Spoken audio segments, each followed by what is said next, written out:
चलिए, आप सबका स्वागत हमारे YouTube चैनल पर।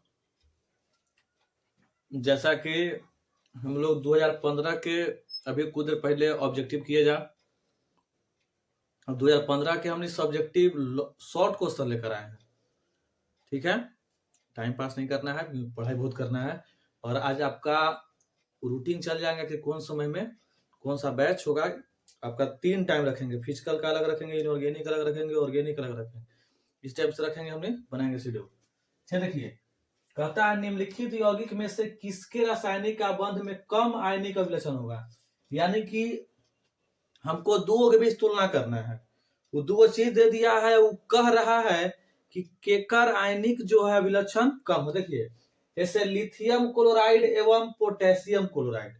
हम आंसर क्या कर दिए, लिख के लाए हैं ताकि आपको कोई दिक्कत ना हो, वीडियो ज्यादा बड़ा नहीं बने, आप मैनेज कर लीजिएगा। ठीक है, कहता है कि लिथियम क्लोराइड और कैल्शियम क्लोराइड में रासायनिक आबंध में कम आयनिक अभिलक्षण होता है। इसका कारण यह है कि लिथियम का Cl के साथ, यानी कि लिथियम और क्लोरीन के साथ जो लैटिस एंथैल्पी है उसका मान होता है -802 माइनस कितना 6, तथा K का Cl के साथ लैटिस एंथैल्पी का मान कितना होता है तो -698.7 होता है। ठीक है, अब कहता है कि अतः इस रासायनिक आबंध में KCl का जो मान है वो कम होगा। यानी कि जो पोटेशियम क्लोराइड है, ई वाला जो है वो पोटेशियम क्लोराइड का मान जो है वो लिथियम क्लोराइड से देखा जा रहा है कि कम है। देखिए, लिथियम के बीच हाई वाला है और पोटेशियम और कैल्शियम के बीच ई वाला है।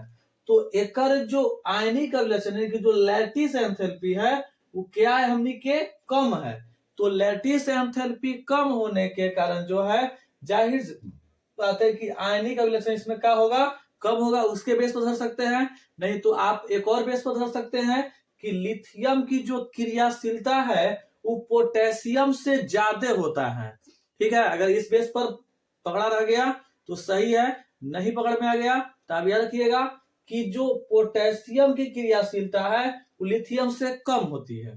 ठीक है, देखिए क्वेश्चन नंबर 2 है, सक्रियण ऊर्जा क्या है किसी अभिक्रिया के वेग स्थिरांक और सक्रियण ऊर्जा में संबंध स्थापित करे। यानी कि क्वेश्चन है कि सक्रियण ऊर्जा क्या है, उसमें वेग स्थिरांक और सक्रियण क्या करना, हमको संबंध स्थापित करना है। देखो, कहता है कि अभिकारकों को दी जाने वाली ऊर्जा, यानी कि जो अभिकारक होता है उसको ऊर्जा की अतिरिक्त मात्रा में जिससे समान ऊर्जा वाले अभिकारकों की ऊर्जा देहली ऊर्जा के क्या हो जाए, बराबर हो जाए, तो उसे बोलते हैं हम लोग सक्रियण ऊर्जा। फिर कहता है कि सक्रियण ऊर्जा क्या मान रखेंगे, कहता है कि देहली ऊर्जा माइनस अभिकारकों की ऊर्जा। तो फिर बेजा धरना है, तो आर्हेनियस 1600 आपको 89 ईस्वी में है ना, ने अनेक प्रयोगों के परीक्षण के पश्चात ताप तथा वेग स्थिरांक के बीच एक गणितीय संबंध को दिया। देखिए, यही जो है वो चीज हमने क्या है, गणितीय संबंध है। समझ गए। बाकी विशेष जानकारी के लिए आप क्या कर सकते हैं, आप इस नंबर पे कांटेक्ट कर सकते हैं। ठीक है, फिर देखिए समझिएगा, कहता है सीजियम क्लोराइड के बनावट का संक्षिप्त यानी कि विवरण दीजिए। तो जैसे हमने पढ़े होंगे कि आपको सोडियम वाला, sodium plus chlorine minus, sodium plus chlorine minus, बस वही जगह क्या करना है कि सोडियम न लिख के हमने के caesium plus chlorine, caesium plus और क्या करना है हमने के क्लोरीन, यानी कि इसको 4/4 के कारण हमने के आकार बना देना है। समझ गए बात को, इस तरह से क्वेश्चन है। चलिए स्क्रीनशॉट ले सकते हैं आप।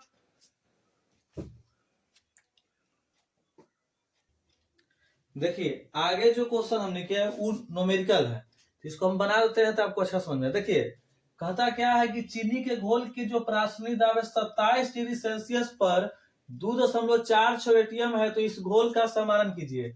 यानी कि इसमें मोलों की संख्या पूछ रहा है। देखिए, पहले लिखेंगे हमने कि दिया हुआ है कि, दिया हुआ है कि, देखो बुआ एकरा में हमनी के कोची कोची देले, कोची कोची नहीं देले। देखिए, जैसे यहाँ P के मान देले हैं, P के मान देखिएगा तो यहाँ देखिए देवले है 2.46 ATM देले है। फिर चीनी घोल है माने कि कुछ न तक कितना है 1 लीटर है, ठीक है, यानी कि एक मान हो गया। अब देखिए यहाँ टी के मान देले है 27 डिग्री सेल्सियस।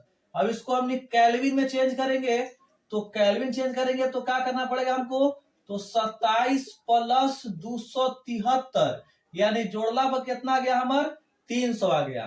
फिर इसको देखो कौन सूत्र बनेगा, हमारा सूत्र है पीवी बराबर एन आर टी। पी के मान देले है, भी के देले है, टी देले और आर का मान निकालना है। तो आर के मान होता है 0.821 होता है ना। आप प्रयोग कर सकते हैं शॉर्ट के लिए 8 और 2। अब आराम से आप बना सकते हैं। सोचिए सर जी काहे हम आराम से बनाए, आप नहीं ना बना दे तो देखिए हम यहाँ पे बना दी थी। यहाँ लिख सकते हैं ना कि हम जानते हैं कि, हम जानते हैं कि, है ना, यानी कि पीवी अगर एन एन लाइएगा तब पीवी होने चल जाएगा बउआ, और आरटी कहाँ चलाएगा, नीचे चलाएगा।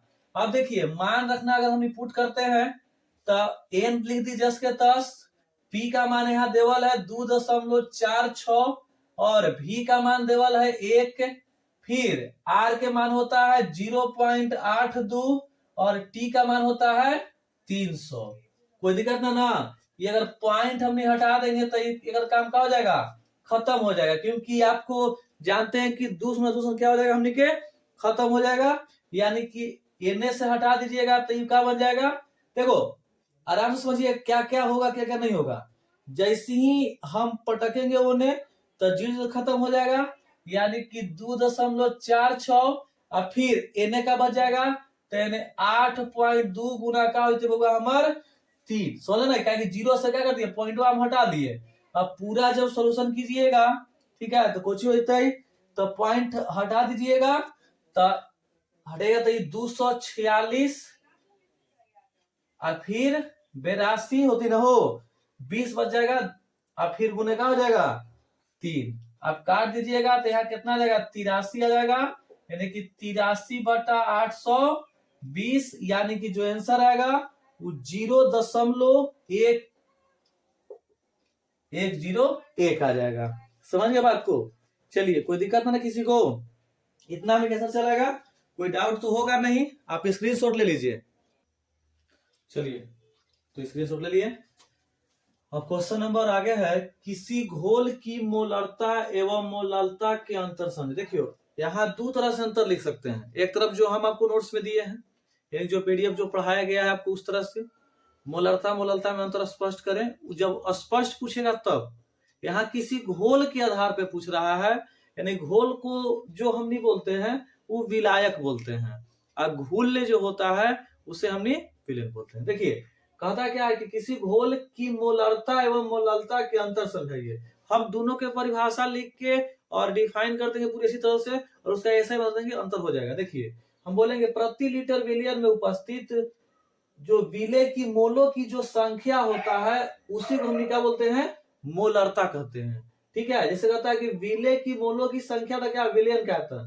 अब देखिए अंतर में आप बोल सकते हैं कि यह विलयन का अंतर लिया जाता है और विलायक का द्रव्यमान लिया जाता है। फिर इसका ऐसा मतलब जो क्या होता है, वो मोल प्रति लीटर जो है उसका क्या होता है, एसआई मात्रक होता है। समझ गए बात को। अब देखिए आगे कहता है मोललता, तो प्रति किलोग्राम विलायक में उपस्थित विलय की मोलों की संख्या क्या बोलते हैं, मोललता कहते हैं। तो मोललता क्या होगा कि विलय की मोलों की संख्या बटा विलयन का आयतन, और इसका ऐसा मतलब क्या होगा, मोल प्रति केजी होगा। अब समझिए आगे क्वेश्चन है कि राउल्ट के वाष्प दाब के सापेक्ष मतलब आपेक्ष, ठीक है, यानी कि राउल्ट के वाष्प दाब के सापेक्ष और नमन नियम की व्याख्या, यानी इसका कहना क्या है कि वाष्प दाब के अपेक्षिक और नमन से आप क्या समझते हैं, इसके लिए राउल्ट के नियम को लिखे। बस क्वेश्चन इन्हें उन्हें कर दिया है, थोड़ा सा आपको कंफ्यूज हो जाएगा, तो आपको कंफ्यूज नहीं होना है। समझ के बात है ना। अब बोलिएगा कि राउल्ट के नियम के अनुसार वाष्प दाब का अपेक्षिक और नमन विलय के अणुओं की संख्या तथा विलायक में उपस्थित कुल अणुओं की संख्या के क्या होता है, बराबर होता है। ठीक है, यानी कि यहाँ विलयन होगा, ध्यान देना है, क्या होगा हमने के विलयन होगा। ठीक है, यहाँ विलायक नहीं होगा, हमने कुछ ही होगा, विलयन होगा। ठीक है, अब देखो जैसे हमने वहां माने थे ए या बी माने थे, यहाँ क्या कर दिया गया है कि आपको छोटी एन और बड़ी एन मान दिया, मोल प्रभाज के बराबर होबे करता है। यहाँ लिखल भी है जहाँ छोटी एन कौन सी है तो विलय की अणुओं की संख्या या मोलों की संख्या हम लोग कह सकते हैं। बड़ी एन कौन सी है तो विलायक के अणुओं की संख्या, और एक्स कौन सी है तो विलय के मोल अंश। समझ गए बात को? अब इसका स्क्रीनशॉट लीजिए।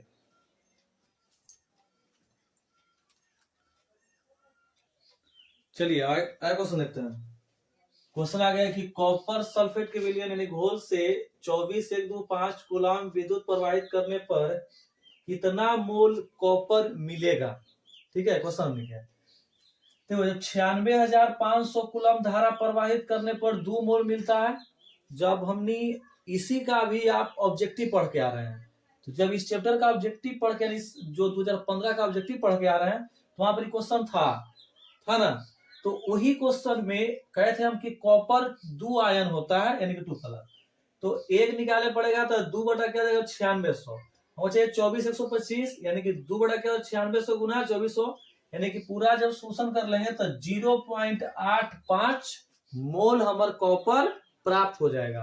अब चलिए क्वेश्चन आगे है, किसी रासायनिक अभिक्रिया A प्लस बी जो प्रतिफल है के अभिक्रिया का दर अगर R के 1/2 और 3/2 हो तो अभिक्रिया कोटि का, देखो अभिक्रिया की जो कोटि हमने के है यानी कि जो A प्लस बी देवल हमने के है तो कितना का करल है समझ जा हमने, तो हमने के इसको मिटाते हैं यानी कि R जो हमने के है वो का देवल है तो 1 के पावर 1/2 और B के पावर 3/2।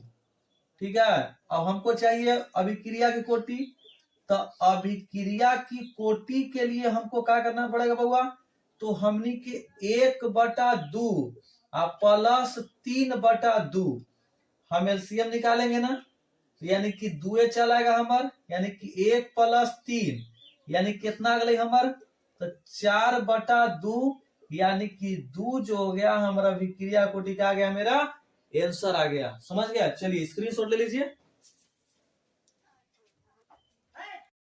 आगे देखते हैं, तो टिंडल प्रभाव क्या है व्याख्या करें।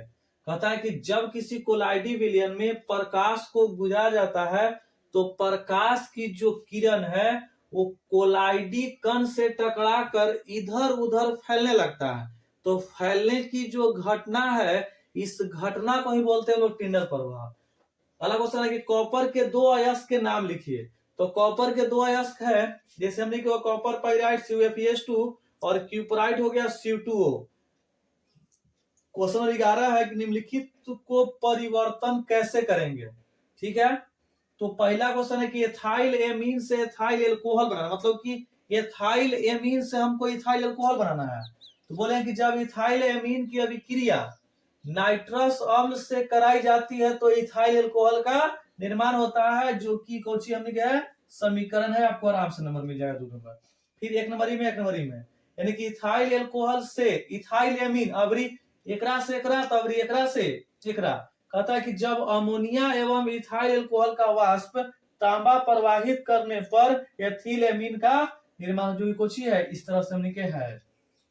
तो 2015 का शॉर्ट क्वेश्चन हम लोग सोल्यूशन कर लिए।